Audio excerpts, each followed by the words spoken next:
Good morning, everyone, and welcome to our first session of Coffee Talk Tuesdays. My name is Dr. Liz Sellinger, and I am the Director of Education and ABA Services at the Institute of Professional Practice, or IPPI, as many people know of it. And I'm here sitting with a panel of experts to chat with you on a weekly basis about things that are kind of going on in your lives during this, as I'm starting to hate the word, unprecedented time of coronavirus. I have been with the Institute of Professional Practice, or IPPI, for almost 15 years, and I've worked in the school programs there, both in the public schools, providing supports for kids of all ages with a variety of disabilities, providing academic and social behavioral support, and also providing supports to kids in a private school setting at the IPPI Learning Academy, which we also have 3 sites in Stratford, Naugatuck, and now Stamford. With the start of the coronavirus, like everyone else, we had to go into action and kind of change the way we've been living our lives here at IPPI. No longer could we go to work every day and work with the kids that we love to work with and provide the supports that we want to provide and programming that we think is best for kids. We had to quickly shift, like everyone, into doing distance learning and looking at different ways to provide these same types of supports. So this not only impacted us on a professional level in terms of what we're doing in our jobs and working with kids, but it also changed how we're living our lives personally. And so as we started getting together and talking about what this new world of coronavirus has done to us here in Connecticut at IPPI, we started thinking about what could we do to help each other? What could we do to help other people who are going through similar things that we are? How could we help other professionals who are going through this? How can we help families who are struggling at home working with their kids, like myself as a parent? And so we decided that we were going to come together as a group of professionals and have this coffee talk and field some questions and talk about things that are important during this time, and try to figure out a way that we could all get through this together. So in this first session, we're going to talk a little bit about self-care. This is a hugely important topic, and I think it's going to be helpful for anyone in our professional lives and our personal lives. And so what I'd like to do is reference you to a resource page that we have on our website. And you could go to that site at ippi.org/parent/resources. We'll also put it into our in our conversation notes after this, at the end of this this meeting, and check out some of the resources that we have. We have a lot of information related to self-care. And so today, as kind of an introduction, we're going to introduce all of our panelists and talk a little bit about self-care during this time of coronavirus. And so we just picked one of the resources that we posted on our site, and we took it from the Child Mind Institute, and it basically just offers up five things that we can do to promote self-care for ourselves and for our families that will be beneficial. So I'll start and talk a little bit about one way, and then we'll introduce the rest of our expert panelists, and they could talk and share a little bit about who they are and offer up some pearls of wisdom for self-care for themselves. So one thing that we talk about in general, but is most important now during this time, is making time for yourself. I don't know about any of you, but I work full-time. I've got 2 kids who are in school, and I'm trying to support distance learning for them. I have a husband, I have a puppy, and so and we're all in one house, and my husband and I are both working from home full-time, and so it becomes very busy, and it becomes really crazy and stressful. And so one thing that I have really tried hard to do is make time for myself. And this doesn't have to be any grand thing of, having to, isolate myself from my family to, for any, specific length of time. It could be something as quick and easy as, you know, my making time for myself is that time when I'm walking my dog, I might be listening to an audiobook, or I might excuse myself for 15 minutes to read by myself. Making time for myself might be doing a puzzle with my kids. That might be something that's important for me to do, to kind of unwind for myself and have some enjoyable time with my kids, as opposed to always feeling like we have to do something that is, you know, productive or specific, you know, a specific means to an end. So it's a very important piece to maintaining sanity and kind of making sure that we're taking care of ourselves and recognizing in ourselves and in our bodies that we need to kind of take a step back and look at what we need for ourselves. So that's my little bit on making time for myself. I'd like to introduce Katie Sear, who's going to talk to you a little bit about herself and another strategy that might be helpful. Katie? Thanks, Liz. So like Liz said, my name is Katie Sear, and also like Liz, I've been with IPPI for about 15 years. And Liz has been my mentor for the greater part of that for a little over 10 years. I'm currently the project director of private schools. So I very much miss being in the 3 learning academies during this time. And I am counting down the days, the imaginary days until we get back. So the self-care tip that I'm picking from the article is prioritizing healthy choices. And what that looks like is making healthy food choices, sleeping regularly, and making time for physical activity.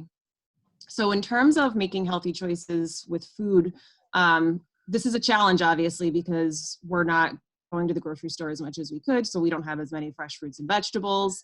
But one thing that I'm doing is keeping a steady routine of breakfast, lunch, and dinner. Those continue to be healthy. My kids have balanced meals. You know, they're eating Easter candy on a daily basis, but they're also eating fruit on a daily basis.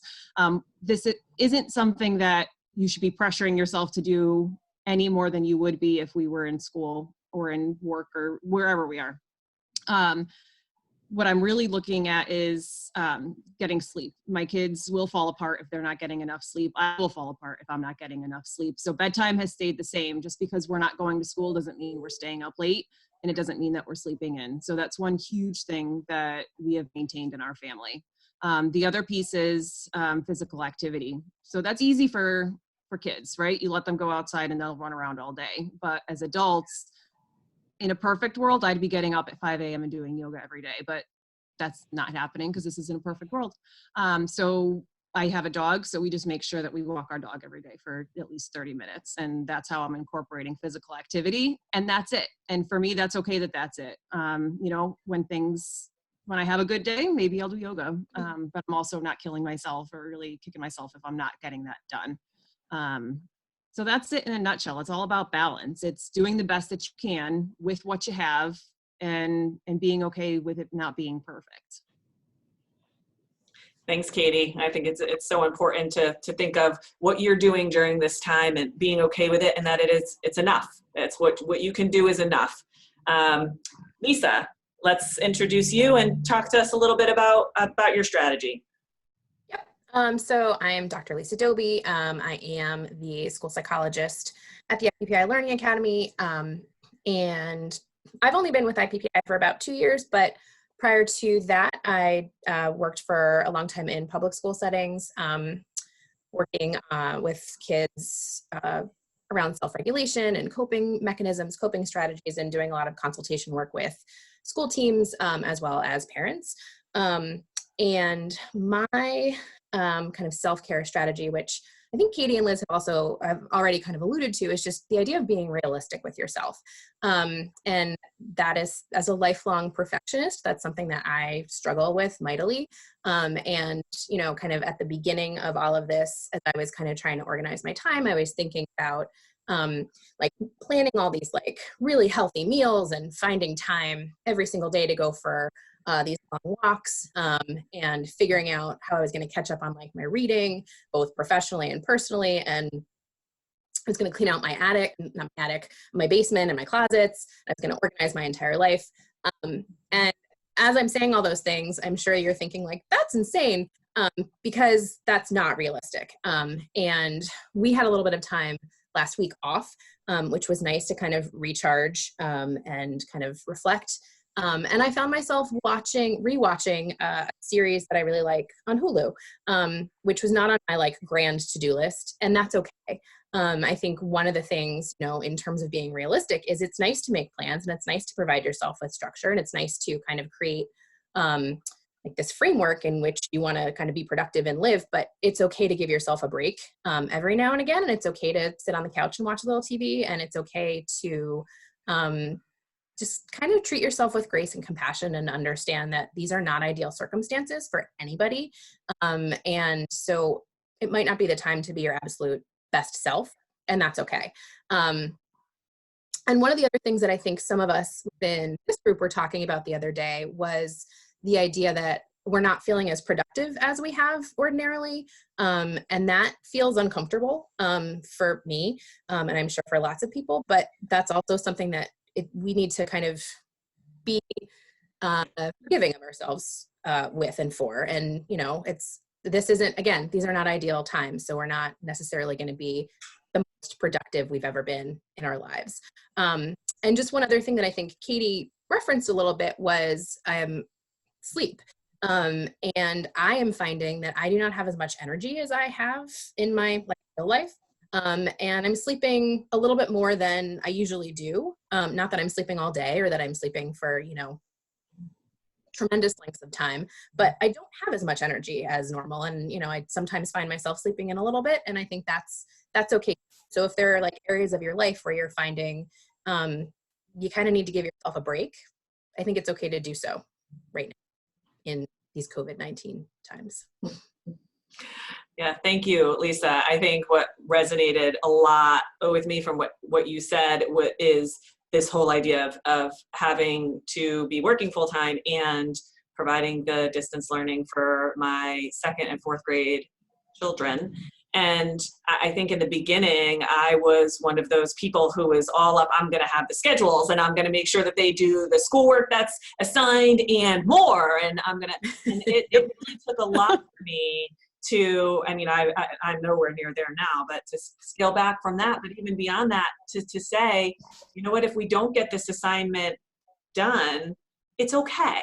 This isn't school. I mean, these are activities that they're doing while they're not in school. This is not school. I don't have to keep them active from, 9 o'clock to 3 o'clock, fully engaged in academics where I'm sitting with them. That's just not realistic, and it's okay.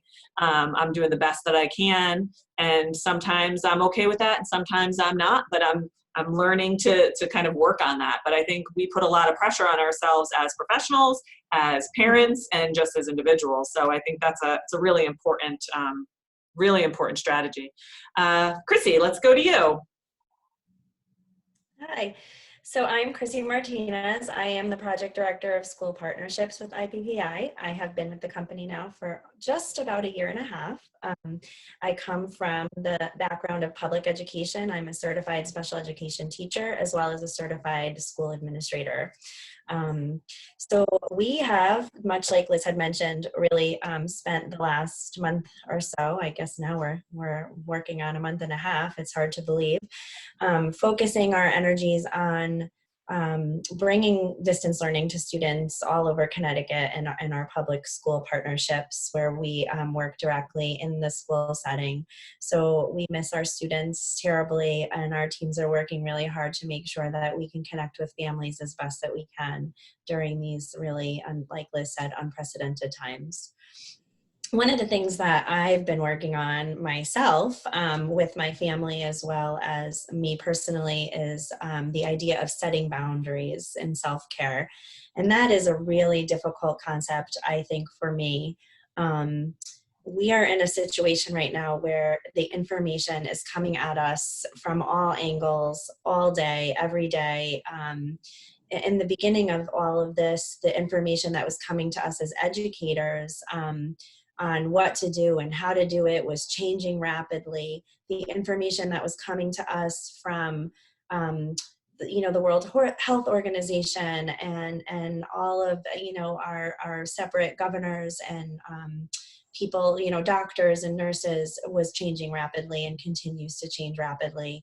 And I realized at some point that I was becoming obsessed almost with needing to know all this information and learning as much as I could, and thinking, oh, I'm doing really good. I'm really managing this. I'm not struggling. I'm keeping calm. And I was fooling myself. And I don't know if other people have found that.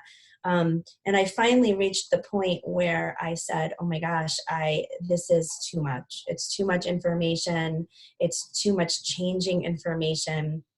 I too am working full-time from home and managing distance learning for 3 children, an elementary school student, a middle school student, and a high school student. So we're very busy here. And all of that information that was coming at me was really overwhelming. And it was interfering with my ability to parent, to do my job, to just run my household and to keep my mental sanity. So learning to set those boundaries is so important, whether that means walking away from the television and changing the channel so you're not watching the news and you're watching a sitcom that just makes you laugh, or not looking at the horror stories on social media. Or if you have that one person in your life who likes to call you every day to tell you the latest numbers that really are just maybe not good for you to hear, it's okay to say, I care about you, and this relationship means a lot, but it's just too overwhelming for me to hear all that information right now. I'm really just trying to maintain my sanity. So setting those boundaries right now is so important. And I'm happy to say that I have not looked at the numbers now in at least 3 weeks. Maybe that's denial, but it's just the need to be right now for me, for my family, and, and for me to just be at peace with what's going on, because there's just so much that we can't control. And we just need to let go of the things that we can't control. And for me, that's one of those things. I just can't keep this information coming in at me. I have to set those boundaries.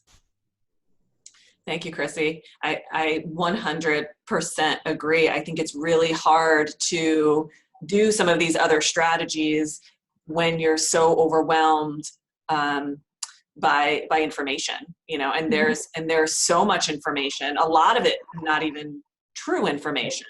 Right. And so having to weed all of that out is very difficult, and it's hard to make time for yourself and make healthy choices when you're so overwhelmed, when your brain is so filled with information that's scary and not really all that productive. So I think that's a really important an important piece of information. Thank you.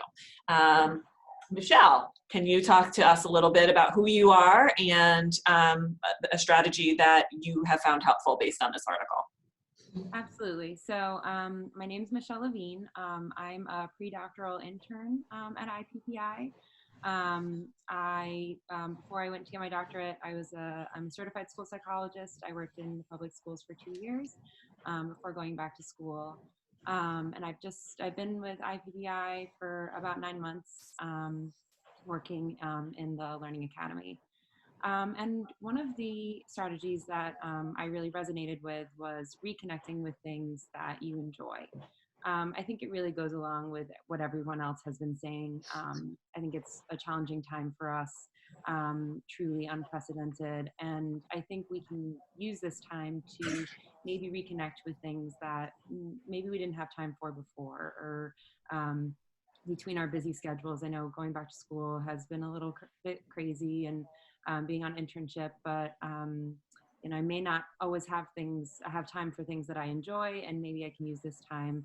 I've been trying to go hiking with my dogs, baking, trying to experiment with that, getting back in touch with some of my baking skills. So using this time to kind of get back in touch with some of the things that I like to do that I may not always have time for. And I do think it's nice, kind of what Lisa was saying before, we need to be kind of kind to ourselves and practice that self-compassion. And so it's a great time to, try and reconnect with those things, whether it's doing something with our family that we may not have time for before, doing a puzzle, or maybe baking something with our children or making some art that previously may have been challenging is a great time to try some of this stuff out. And, try to be kind to ourselves and not trying to work all the time, but also making time to try and do things that we enjoy, I think is great. Thanks, Michelle. I think just kind of as a whole, I think the one thing that I see coming out of all of these strategies is two key concepts really is kindness and self-compassion. And I think that while we're all, you keep hearing the catchphrases that we're all in this together, we are all managing this, and at the same time, we are all in this together. And I think keeping in mind this idea of being a little bit more kind to yourself and forgiving of the things that you may not, you may not be as productive as you want, or you may not be eating or making the best choices, and just being a little bit more compassionate with yourself. And I think it goes a long way, because this is not something we ever expected. It's not something that we ever thought a place we ever thought that we'd been, but here we are. And so back to why we're here, these are just a few different strategies that you might be able to use. Our whole purpose of kind of wanting to do this, coming around the table, is this idea of we are all in this together, and we want to take our area of the work that we do and share it with you so that maybe we can help during this time. So we are, a panel of licensed psychologists, school psychologists, educators, behavior analysts, and also, parents and pet parents and family members. And so we kind of are experiencing all of those things along with the professional piece. We're experiencing the personal piece. So what we would like to do is meet with you on a weekly basis for our coffee talk, and we'd like to field some questions. So if there are things that you've been wondering, things that you've been going through at home with your kids or with your families that you think that we might be able to help with, we would love to offer to talk about those questions. So you can send questions about whether it be about self-care, whether it be, help with how to do distance learning, any kind of educational questions, or just kind of what the landscape is in education. We're here for that. You can send your questions to info@ippi.org.